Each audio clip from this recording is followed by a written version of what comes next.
মৰমৰ ছাত্ৰ-ছাত্ৰীসকল, তোমালোকলৈ নতুন এটা ভিডিঅ' লৈ আহিছোঁ 10মান শ্ৰেণীৰ তিৱা জনগোষ্ঠীৰ বিষয়ে।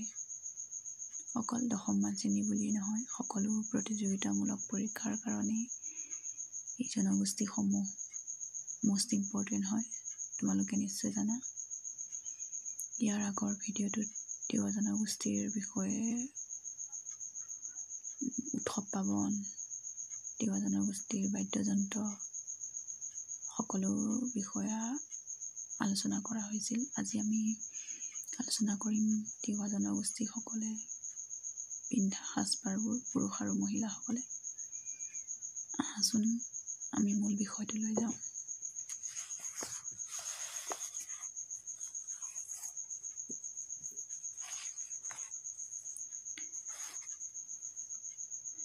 তিৱা জনগোষ্ঠীসমূহ কোন হয়, কি হয়, তোমালোকক ইয়াৰ আগৰ ভিডিঅ'টোত কোৱা হৈছে।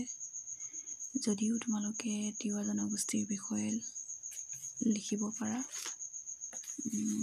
যে তিৱাসকল সকলৰ সৰহ সংখ্যকেই কৃষিজীৱী লোক হয় আৰু তিৱাসকলে ধান, সৰিয়হ, মাহ, আলু আদিৰ খেতি কৰি সাধাৰণতে তেওঁলোকৰ জীৱন নিৰ্বাহ কৰে।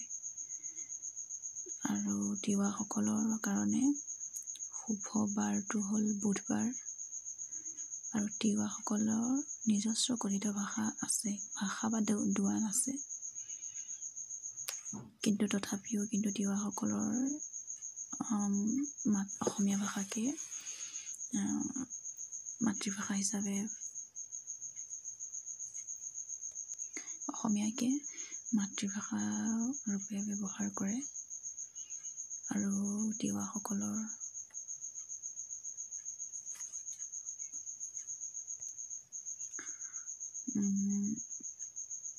অসমৰ মুঠ অনুসূচিত জনজাতিৰ 5.20% লোক তিৱা জনজাতিৰ লোক হয়। পূৰ্বে এই জনজাতিৰ লোকসকলক লালুং এইটো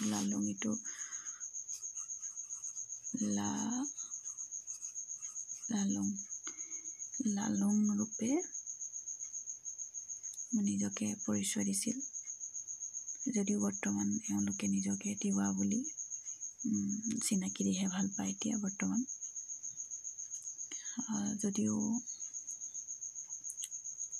আৰু উৎসৱসমূহৰ বিষয়েতো তোমালোকক কোৱা হৈছে। ইয়াত যে এটা উৎসৱৰ বিষয়ে উল্লেখ আছে, চগ্ৰা।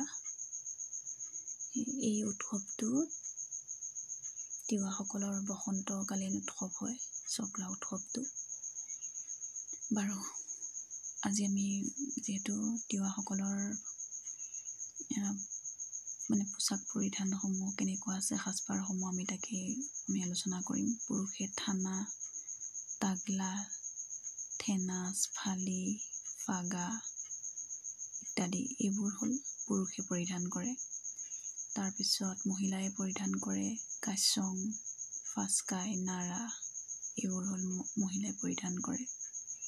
তদুপৰি সাজ পোছাকৰ উপৰিও তিৱাসকলৰ লোকসকলে চাপল, চিংলি, কলপান্থা এই তিৱাসকলে পৰিধান কৰে। তাৰপিছত খাইডং, চনান্যে, খাইডং, ৰুফাংনে, খাইডং নামৰ অলংকাৰ কেইবিধো কাণত পৰিধান কৰে তিৱাসকলে। এইখিনি হ'ল তিৱাসকলৰ সাজপাৰৰ লগতে আ অলংকাৰ। তাৰপাছতে তিৱাসকলে কেনেকুৱা বস্তুৰ খায় আৰু খাদ্যবোৰ কেনেকুৱা টাইপৰ খায়। আমিষভোজী তিৱাসকল। টু মেচাম তাৰমানে কুকুৰাৰ মঙহ, আৰু ৱা মেচাম হ'ল গাহৰি মাংস তিৱাসকলৰ প্ৰিয়। আৰু পৰম্পৰাগতভাৱে পদ্ধতিৰে আৰু বিশেষভাৱে প্ৰস্তুত কৰা এবিধ পানীয় হ'ল জু নামৰ পানীয়বিধ পান কৰে। তিৱাসকলৰ খাদ্যৰ ভিতৰত কিতাপত যিহেতু খাদ্যৰ কথা এইখিনি আছে, তোমালোকে এইখিনি লিখিলেও হ'ব। তাৰপাছত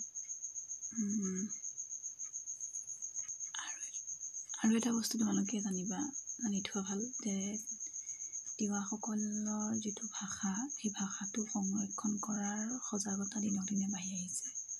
আৰু বলাইৰাম সেনাপতি নামৰ এই লোকজনে মানে এই ভাষাটো, তিৱা ভাষাটো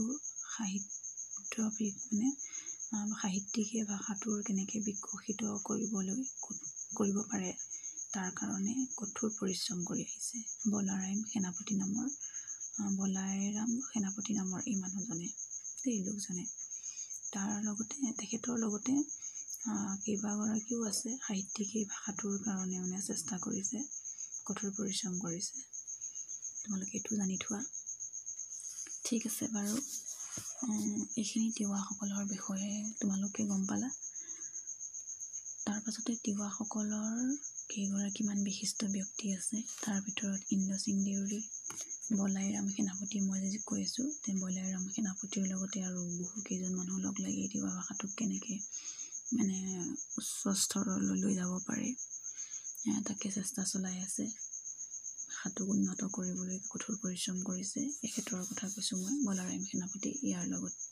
এখেতৰ লগতে আৰু কেইবাগৰাকীও আছে। ইন্দ্ৰসিং দেউৰীৰ বিষয়ে তোমালোকে জানি ল'বা।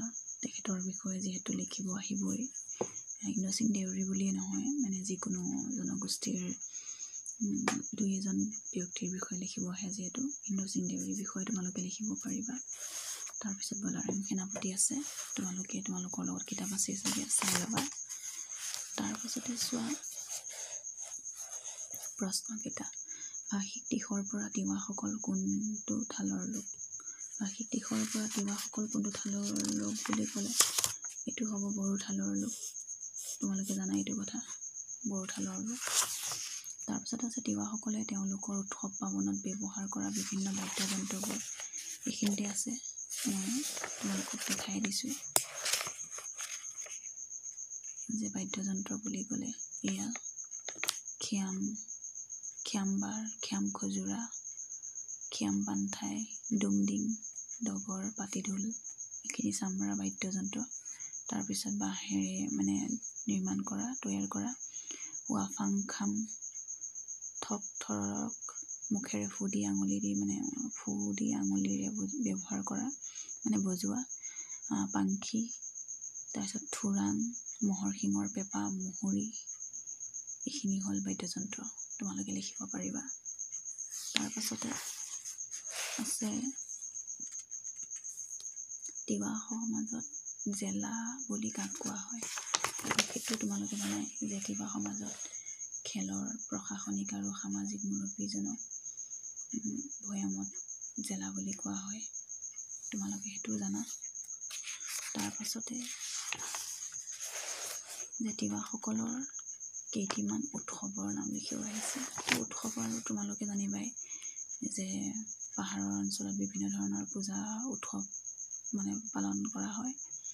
এইখিনি হ'ল পাহাৰৰ অঞ্চলৰ ওৱানচুৱা, চগ্ৰা, য়াংলি, মৈনাৰী, কান্থি, লাংখং, মাই পথালা, মাই ৰাৱা, তাৰপিছত খাপলাং, ৰাৱানে, ফুজা, পান্থাই, চাৱা, এইখিনি হ'ল পাহাৰৰ অঞ্চলৰ। তাৰপিছত ভৈয়াম অঞ্চলৰ উৎসৱবোৰৰ ভিতৰত জোনবিল মেলা, বৰত, গোসাঁই উলিওৱা মেলা, বহাগ বিহু, মাঘ বিহু, কাতি বিহু, এইকেইটা উৎসৱৰ বিষয়ে তোমালোকে লিখিব পাৰিবা। তাৰপাছতে তোমালোকে ইন্দ্ৰসিং দেউৰী আৰু বলাইৰাম সেনাপতিৰ বিষয়ে ইয়াৰ পৰা তোমালোকে লিখি ল'বা। তেখেতসকলৰ মূল কথাখিনি গোটেইখিনি লিখিলোঁ। গোটেইখিনি লিখিব নালাগে বাৰু, বহুত হৈ যাব, কিন্তু জানি থোৱাটো ভাল। আৰু তাৰপাছত আৰু এটা কথা কওঁ যে ইয়াত জোনবিল মেলাৰ কথা উল্লেখ আছে। যিহেতু জোনবিল মেলা বুলি ক'লে তোমালোকেতো জানি থোৱা যে তিৱাসকলৰ জোনবিল মেলা অসমৰ এখন বৈশিষ্ট্যপূৰ্ণ মেলা। আৰু এই মেলাখনত বিনিময় প্ৰথাৰ কৰা হয়। তোমালোকে জানাই কথা যে বিনিময় প্ৰথাৰ এই হাটখন আজিও পাহাৰ ভৈয়ামৰ মিলনৰ ভূমি হিচাপে চিহ্নিত হৈ আছে। আৰু লগতে যিখন জোনবিল মেলা কথা কোৱা হৈছে সেই জোনবিল মেলাখন তোমালোকে জানা যে জাগিৰোডত এই জোনবিল মেলাখন পাতা হয় মানে তোমালোকে নিশ্চয় জানা। এই কথাটো তোমালোকে জানি থোৱা। বহুত আছে। আৰু এটা বস্তু তোমালোকক মই কৈ থওঁ, তিৱাসকলে পুৰুষসকলে তাগলা যিটো চোলা বুলি কয় আৰু ফালি গামোচা ব্যৱহাৰ কৰে। তোমালোকে সেইটোও জানি থোৱা তিৱাসকলৰ। তাৰপিছতে তোমালোকে তিৱাসকলৰ সাজপাৰবোৰ নিজেই বিশেষকৈ প্ৰস্তুত কৰি লয়। যিটো কাচং বুলি কয় মেখেলা, তাৰপিছত ফাচকাই বুকুত পিন্ধা, জচকাই, তাৰপিছত নাৰা কঁকালত পিন্ধা। তোমালোকক এইখিনি কোৱাও হৈছে, তোমালোকে জানি থবা আৰু এইখিনি লিখি থ'লে বেছি ভাল হ'ব।